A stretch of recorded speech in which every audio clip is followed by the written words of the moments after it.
দর্শক, আমি আসরুজ্জামান নূর। আজ আন্তর্জাতিক নারী দিবস। বিশ্বব্যাপী এই দিবসটি পালন করা হয়। বাংলাদেশেও নানান আয়োজনের মধ্য দিয়ে এই দিবসটি পালন করছেন বাংলাদেশের মানুষ। বাংলাদেশের নারীরাও আমরা নারী আমরা পারি এই প্রতিপাদ্যে বিশ্বাসী হয়ে যারা সফল হয়েছেন তাদের মধ্যে একজন লিউজা আলম খান। আমরা কথা বলবো ওনার সাথে এবং ওনার সফলতার বিষয় নিয়ে। আসসালামু আলাইকুম, আমার নাম হচ্ছে লিউজা আলম খান। আমি life project for youth Bangladesh ফাউন্ডেশনের প্রেসিডেন্ট। আমি এখানে জয়েন করি 2021 সালে।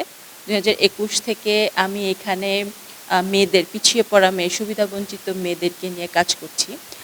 মূলত আমার এই উদ্যোগের পিছনে কারণটা ছিল হচ্ছে বাংলাদেশের বা মানে খুব লো ইনকাম থেকে আসা মেয়েদের জীবন দেখে।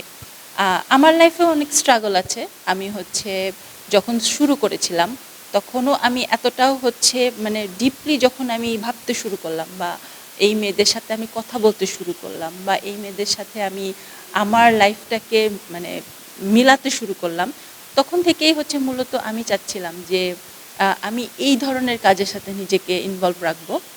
আমি সবসময়ই চেয়েছি যে একটা মেয়ে স্মুথলি তার লাইফটাকে, তার ক্যারিয়ারটাকে হচ্ছে আগে নিক।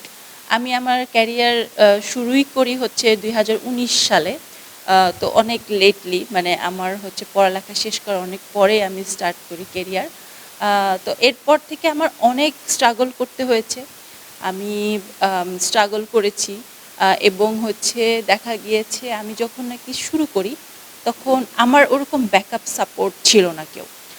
তো আমি তখন ভাবি যে আমার যদি একটা ব্যাকআপ সাপোর্ট থাকতো বা আমার একটা যদি গাইডেন্স থাকতো, প্রপার একজন গাইডেন্স বা একজন কি বলে ওটাকে, পথ প্রদর্শক থাকতো, তাহলে হয়তো আমার জার্নিটা একটু স্মুথ হতো।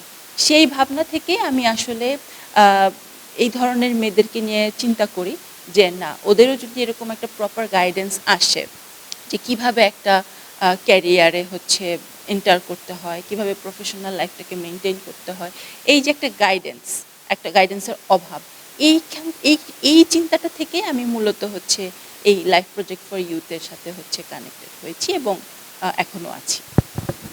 এই ইচ্ছাটা কি আপনার ছোটকাল থেকে ছিল নাকি হঠাৎ করে এটা আপনার? আচ্ছা, ছোটকাল থেকে আসলে এত তো আসলে মানুষ বোঝে না।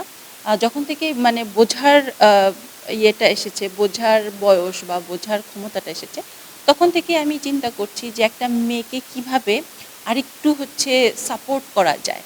সেটা ফ্যামিলি হতে পারে, সেটা হচ্ছে তার ইনলজ হতে পারে বা তার ফ্রেন্ড সার্কেল হতে পারে, কিভাবে হচ্ছে তাকে একটু সাপোর্ট করা যায়। সেই ভাবনা থেকে মূলত আমার এই এখনকার যে, অবশ্যই বাংলাদেশের পরিপ্রেক্ষিতে যদি আপনি দেখেন, একটা মেয়ের এগিয়ে যাওয়ার জন্য অনেক প্রতিবন্ধকতা থাকে। সেগুলো সব মেয়েকে আমার মনে হয় পার করে আসতে হয়।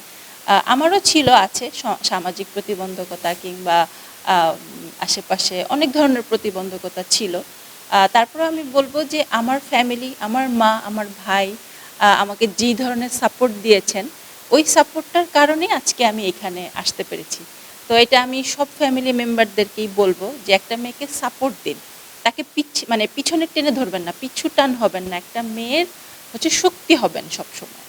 অবশ্যই অবশ্যই, এটা ছাড়া আসলে বাংলাদেশের মেয়েদের পক্ষে মনে হয় না সম্ভব যে একটুখানি মানে তার লাইফে কেরিয়ারে গ্রো হওয়া।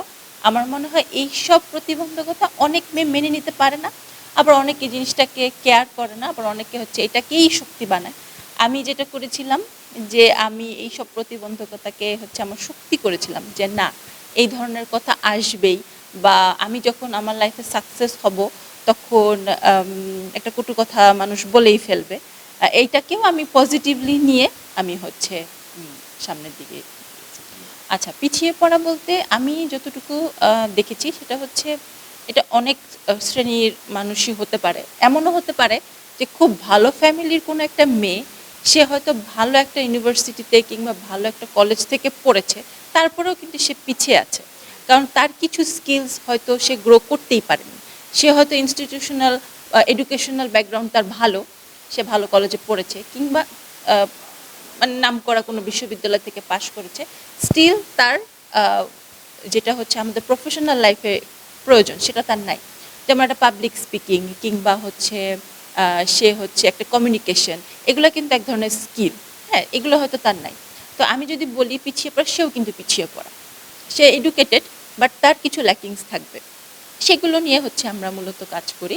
তো এখানে ক্যাটাগরাইজ আমরা বেশি প্রায়োরিটি দেই হচ্ছে যাদের ইনকাম সোর্স অনেক কম, বাবা বা হাজব্যান্ড, যাদের ইনকাম সোর্স কম তাদেরকে আমরা একটু প্রায়োরিটি দিই। বাট স্টিল আমাদের এখানে এরকম মেয়েও আছে যারা হচ্ছে ভালো কলেজ থেকে পাশ করে এসেছে, বা তাদের এই ধরনের স্কিলগুলো আমরা হচ্ছে গ্রো করি এটাই। আচ্ছা, ইনকাম সোর্সের বিষয়টা এটা আসলে খুবই কনফিডেন্সিয়াল। তারপরেও হচ্ছে আমি বলবো এখানে আসলে মানে যদি এলপি ফরওয়ার্ড কথা বলি, এলপি ফরওয়ার্ড ডোনাররা সব বাইরে। এখানে আমরা হচ্ছে ফাউন্ডেশন করেছি, এটা হচ্ছে এখন ন্যাশনালিও হচ্ছে, যার জন্য আমরা এখানে কাজ করছি।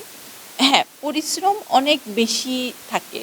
আপনি যখন দেখবেন ফিল্ড ওয়ার্ক যারা করে তাদের কিন্তু মূলত ফ্যামিলি টাইম বলতে কিছু থাকে না। আমার এরকম দিন গিয়েছে যে আমি রোহিঙ্গা ক্যাম্পে গিয়েছি, আমি হচ্ছে ওখানে মিটিং করেছি, তারপরের দিন আমি ঢাকায় এসেছি, তারপরের দিন আমি আবার পঞ্চগড় গিয়েছি, মানে টেকনাফ থেকে তেঁতুলিয়া, এরকম একটা ব্যাপার আমার লাইফেও ছিল। বা স্ট্রাগলগুলো এরকম, বা এরকম হচ্ছে যে আমি হাঁটছি হাঁটছি আমার পা ফুলে গিয়েছে, এরকম জুতা ক্ষয় হয়ে গিয়েছে, এরকমও হয়েছে। আচ্ছা, ভালো উদ্যোক্তা আসলে এটা পুরোপুরি নির্ভর করবে যে তার কতটুকু করার ইচ্ছা বা সামর্থ্য। মানে মানুষ কিন্তু রাতারাতি কখনো ভালো উদ্যোক্তা হয়ে যেতে পারে না। তাকে অনেক কষ্ট করতে হয়, পরিশ্রম করতে হয়, দিনরাত কাজ করতে হয়।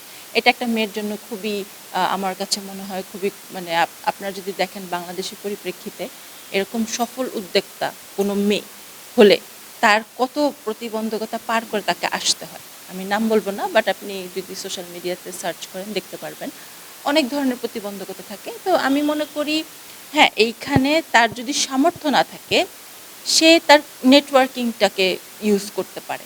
বিভিন্ন প্রোগ্রাম, বিভিন্ন ইভেন্ট কিংবা হচ্ছে যারা হচ্ছে সফলভাবে কাজ করছেন তাদের সাথে একটা ডিসকাশন, হ্যাঁ, এইভাবে করে হচ্ছে তারা হচ্ছে এই জিনিসটাকে একটু বাড়াতে পারে।